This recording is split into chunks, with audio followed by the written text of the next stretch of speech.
नमस्कार दोस्तों, और स्वागत है आपके उस डर के सफर में जहां अंधेरा सिर्फ बाहर नहीं बल्कि इंसान के दिल के अंदर भी बसता है। आज की कहानी सिर्फ रोंगटे नहीं खड़े करेगी बल्कि आपकी नींद उड़ा देगी। ये कहानी है एक ऐसी आत्मा की जो इंतजार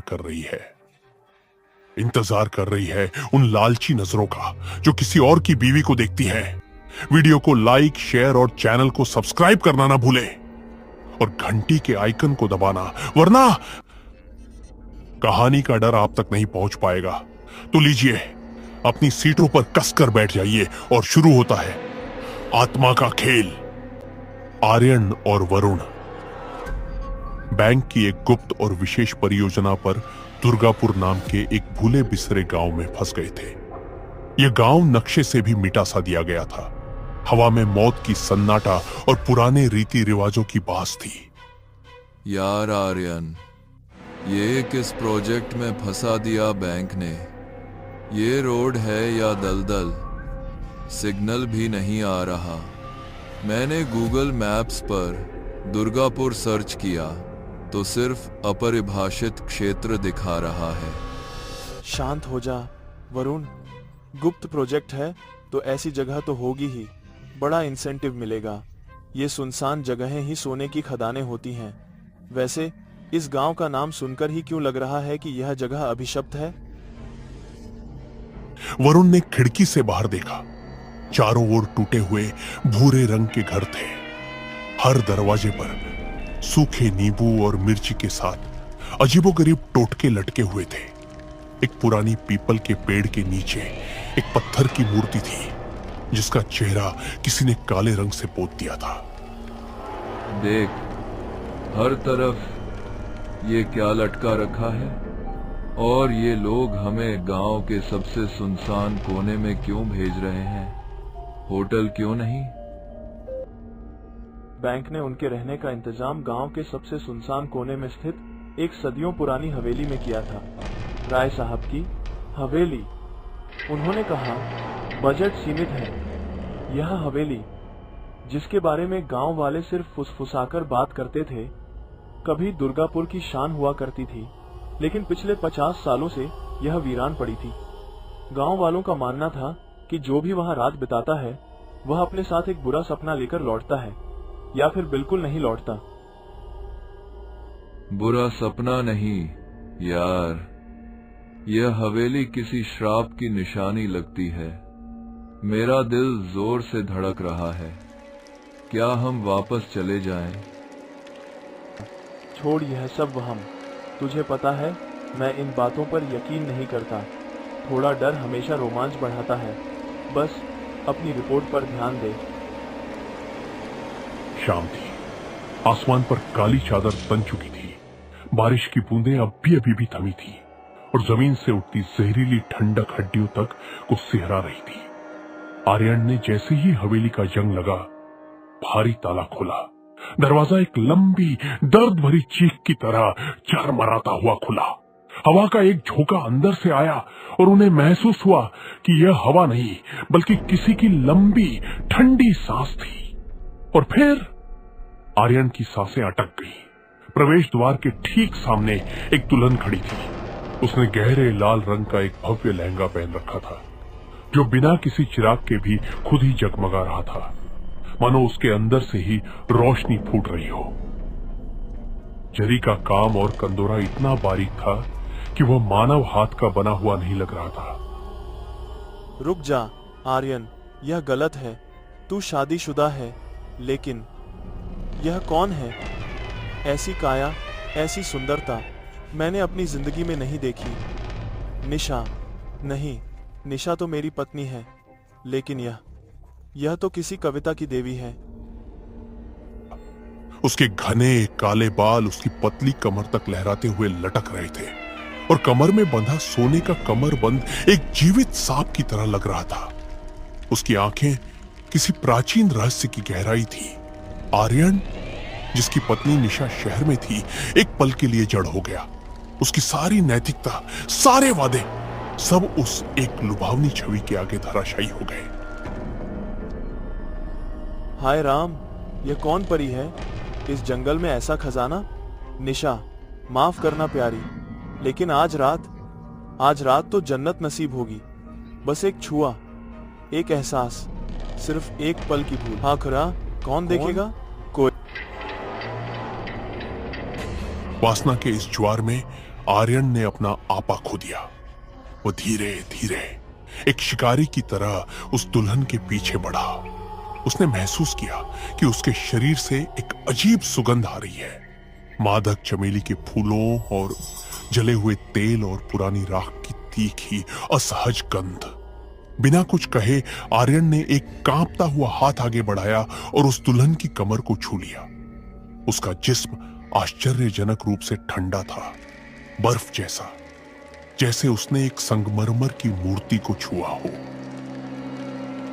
आ गया, तू भी आ गया मेरे जाल में। दुल्हन ने कोई प्रतिक्रिया नहीं दी, लेकिन वह धीरे से मुस्कुराई। उसकी मुस्कुराहट में कोई खुशी नहीं थी, सिर्फ एक पुरानी दर्द भरी जीत का भाव था। और फिर उसकी पायल से छन्न की आवाज आई, एक ऐसी आवाज जो सीधे आर्यन की रीढ़ की हड्डी में उतर गई। यह आवाज मधुर नहीं थी, यह किसी की खोखली खोपड़ी के अंदर बजने वाली घंटी जैसी थी। तभी अचानक एक लोहे जैसी ठंडी नम उंगलियों ने आर्यन के कंधे को जकड़ लिया। कौन? आर्यन, ये क्या कर रहा है तू? अंधेरे में खड़ा किससे बात कर रहा है? यहां तो कोई है ही नहीं। तूने मुझे डरा दिया यार। आर्यन ने तेजी से पलट कर देखा। वरुण डरा हुआ खड़ा था, और जब आर्यन ने वापस मुड़कर देखा तो वह दुल्हन गायब थी। सिर्फ हवा में वही जली हुई तेल की गंध मंडरा रही थी, और आर्यन की उंगलियों में अभी भी उस बर्फ जैसी ठंडक का एहसास बाकी था। कोई नहीं, बस थकान हो गई थी। चल अंदर चलते हैं, बकवास बंद कर। आर्यन ने कुछ नहीं बताया। उसके मन में एक गहरा डर और एक और भी गहरा लालच पैदा हो चुका था। वह उस एक छुअन के नशे से बाहर नहीं निकल पा रहा था। हवेली के मालिक, एक झुके हुए बुजुर्ग ने, जिनका नाम सुखदेव था, उन्हें चाबी देते हुए आखिरी चेतावनी दी। उनके चेहरे पर पुरानी कटी हुई मोमबत्ती की तरह पीलापन था। बेटा, यह घर, यह बोलता है। मैंने सुना है कि तुम शहर से आए हो, पढ़े लिखे होगे, पर मेरी बात मान लेना। इस ताले पर बंधे ये काले धागे, ये कोई साधारण धागे नहीं हैं। ये कामिया की कैद की निशानी है। उसने यहीं अपने पति को जलाया था। रात को वह अपनी पायल की आवाज सुनाती है। जो सुन लेता है, उसकी नींद, उसका सुकून, उसकी पत्नी से वफादारी सब छीन लेती है। वह फिर कभी नहीं सो पाता, ना ही अपनी पत्नी के पास वापस जा पाता है। अंकल, ये सब अंधविश्वास है। हम बैंक के काम से आए हैं, भूतों के काम से नहीं। हमें डर नहीं लगता, हमें अंदर जाने दीजिए। आर्यन ने जबरदस्ती उन पवित्र धागों को तोड़ा। धागे टूटने पर एक सूखी तेज चटाक की आवाज आई, जैसे किसी ने एक पुरानी हड्डी तोड़ दी हो। ताला खोल दिया गया। दरवाजा खुलते ही अंदर से एक सड़ांत ने उनका स्वागत किया। बासी हवा, धूल और गहरी मीठ जलने की भयानक गंध का मिश्रण। यार, ये कैसी बदबू है, जैसे किसी ने यहाँ कुछ जला दिया हो। अंदर का नजारा डरावना था। किचन की दीवारों पर देवताओं की तस्वीरें थीं, लेकिन उनके चेहरे काले पड़ चुके थे, मानो आग की लपटों ने उन्हें झुलसा दिया हो। हल्दी और कुमकुम का इस्तेमाल यंत्र मंत्र की तरह किया गया लग रहा था, जैसे किसी दुष्ट शक्ति को बांधने के लिए सदियों तक पूजा की गई हो। ये आर्यन, ये पूजा नहीं, ये तो किसी को बांधने की कोशिश है, किसी दुष्ट आत्मा को। देख, हर जगह उलटे त्रिशूल बने हैं। ये शुभ नहीं है। बकवास बंद कर। ये सब वहम है। गांव वालों की मनगढ़ंत कहानियां हैं। हम यहाँ काम करने आए हैं, भागने नहीं। जैसे ही आर्यन ने एक तस्वीर हटाई, उसके पीछे की दीवार पर एक भयानक नजारा था। कोयले और खून के छींटों से बना एक चेहरा जो दर्द से विकृत चिल्लाता हुआ सा लग रहा था। उसकी आंखें ऐसे बनी थीं जैसे वह आर्यन को सीधा घूर रहा हो। आर्यन ने तुरंत उसे पेंट से ढक दिया, लेकिन वरुण की आंखों में वह छवि जल गई। आर्यन, तूने यह क्या किया? उसे ढका क्यों? वह चेहरा किसी औरत का था, दर्द में चीखता हुआ। बस एक और शब्द नहीं, सो जा, सुबह काम पर निकलना है। रात को जब वे सोने लगे तो उनका बिस्तर बर्फ जैसा ठंडा था। आधी रात को आर्यन एक सपने में कराह उठा। उसने सपना देखा कि वह एक सुनसान सड़क पर भाग रहा है और पीछे से वही दुल्हन उसके पैर जमीन को छुए बिना उसका पीछा कर रही है। उसकी पायल की आवाज उसके पीछे नहीं, बल्कि उसके कान के अंदर बज रही थी। उसके शरीर से आग की लपटें निकल रही हैं और वह लपटें आर्यन के शरीर को छूकर उसे जला रही है। तुम मेरे हो, तुमने मुझे छुआ, तुमने मुझे बुलाया, तुमने अपनी पत्नी के वादे को तोड़ा। अब मैं ही तुम्हारी पत्नी हूं। आर्यन ने अपनी पत्नी निशा को देखा, जो रोते हुए कह रही थी, तुमने मुझे धोखा दिया आर्यन, तुमने मेरा विश्वास जला दिया, अब मैं तुम्हें नहीं बचा सकती। निशा का चेहरा पिघलकर जलते कोयले में बदल गया। दुल्हन ने आर्यन को जकड़ लिया। हम दोनों को जलना है, वासना की आग में। तुमने जो आग अपने दिल में जलाई है, वही तुम्हें जलाएगी। नहीं, दूर हटो निशा। वो चीख कर उठा। उसकी आंखें डरी हुई थी। वरुण ने उसे हिलाया। क्या हुआ? फिर से वही सपना? तू पसीने से भीगा हुआ है और तेरा जिस्म बर्फ जैसा ठंडा है। हाँ, वह मुझे जला रही थी, मुझे जकड़ रही थी। मैं मर जाता। आर्यन, यहाँ कुछ गलत है। हमें कल सुबह ही यह घर छोड़ देना चाहिए। यह आत्मा तेरे लालच को जानती है। यह तुझे फंसा रही है। नहीं, और मुझे निशा का नाम मत लेना। मैंने कुछ नहीं किया है। यह सब थकान और तनाव है। उस रात के बाद आर्यन का डर एक अजीब आकर्षण में बदल गया। वह उस दुल्हन को पाने के लिए बेकरार हो उठा। उसका दिल निशा की यादों को जलाकर कामिया की आग में झुलसने को तैयार था। अगली रात आर्यन को लगा कोई उसके पैर छू रहा है। उसने आंख खोली। एक औरत का काले धुएं जैसा साया उसके पैरों के पास बैठा था। वह धीरे धीरे फैल रहा था और उसमें से जले हुए बालों और गंधक सल्फर की तीखी गंध आ रही थी। आर्यन ने आंखें मूंद ली और जब दोबारा खोली तो वह गायब था। फिर उसे पायल की आवाज सुनाई दी। छन, घुम, छन। वो आवाज किचन से आ रही थी, फिर लिविंग रूम, फिर सीढ़ियों से। मानी कोई उसके चारों ओर एक जानलेवा जाल बुन रही हो। आर्पण उठ खड़ा हुआ। उसका शरीर अपने वश में नहीं था। वह आवाज का पीछा करते हुए दरवाजे तक गया। उसने दरवाजा खोला। बाहर बारिश में भीगी हुई वही दुल्हन खड़ी थी।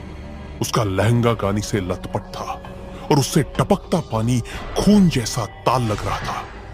उसकी आंखें, जो उसने पहले नहीं देखी थी, अब अंगारे की तरह जल रही थी। आर्यन, दरवाजा बंद कर, अंदर आ जा, मत छूना उसे। आर्यन ने पलट कर देखा और जब वह वापस मुड़ा तो दुल्हन फिर गायब थी। सिर्फ जमीन पर पानी के लाल लाल निशान थे, जो कुछ ही पलों में धुएं में बदलकर सूख गए। तू हर बार बीच में आ जाता है। वह मेरे लिए आई थी। तू मेरा पीछा छोड़ दे। वह इंसान नहीं है आर्यन, वह एक भूत है, एक चुड़ैल, यह तुझे तेरी वफादारी की सजा देगी। अगली सुबह किचन का सारा सामान तितर बितर पड़ा था। वरुण के बिस्तर के पास जमीन पर किसी के जले हुए पदचिह्न थे और दीवार पर आर्यन द्वारा लगाया गया राफिद पेंट पिघल चुका था। नीचे वह विल्लाता हुआ वेहरा अब और भी साफ और विस्तृत था। अब उसमें जलते हुए लपटों से घिरे बाल भी दिखाई दे रहे थे। ऐसा लग रहा था जैसे वह चेहरा दीवार से बाहर निकलकर आर्तन पर वार करने वाला हो। वरुण ने एक स्थानीय तांत्रिक को फोन किया।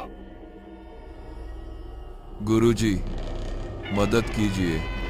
यहाँ एक साया है, लाल जोड़े वाली। वह हमें जला देगी।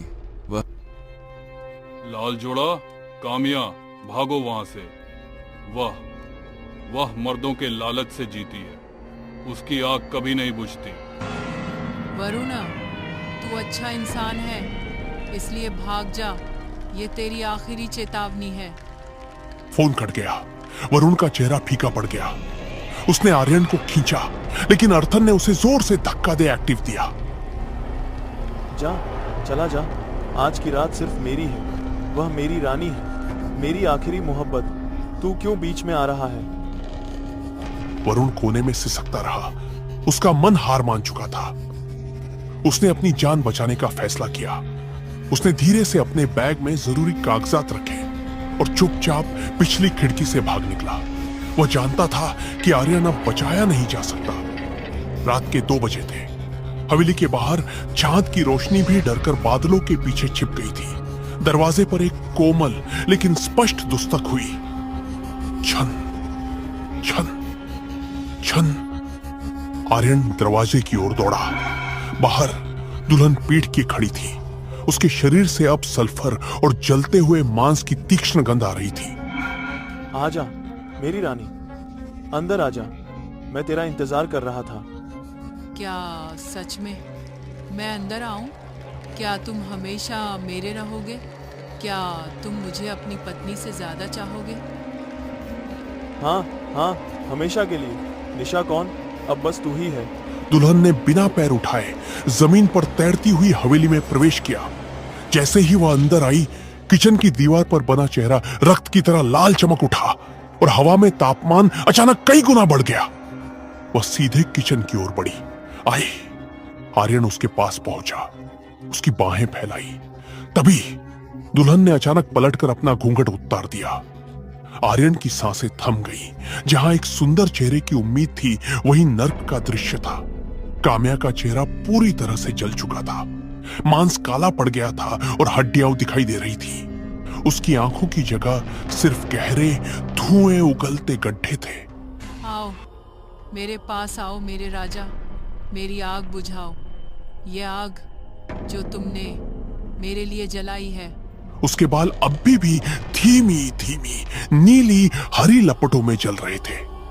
काम्या का पूरा शरीर अचानक आग की एक प्रचंड दहाड़ती ज्वाला में बदल गया। उसने आर्यन को अपनी जलती हुई बाहों में जकड़ लिया।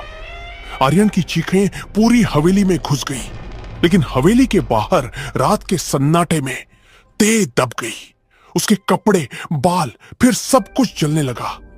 जलते मारा और हड्डियों की गंध से पूरा कमरा भर गया। चीखें अचानक बंद हो गई।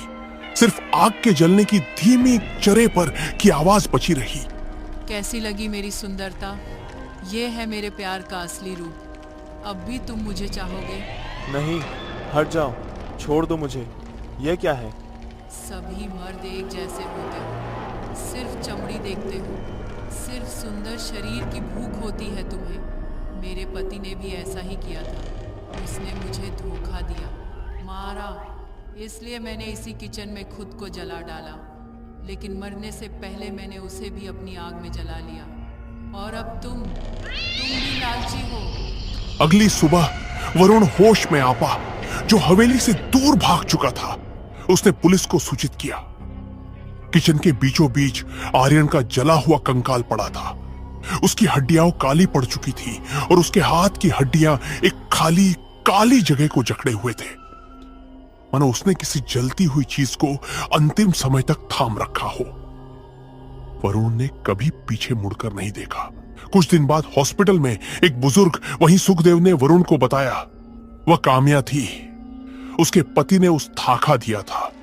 उसने खुद को जताकर आत्महत्या कर ली, लेकिन मरने से पहले अपने पति को भी जता जाता।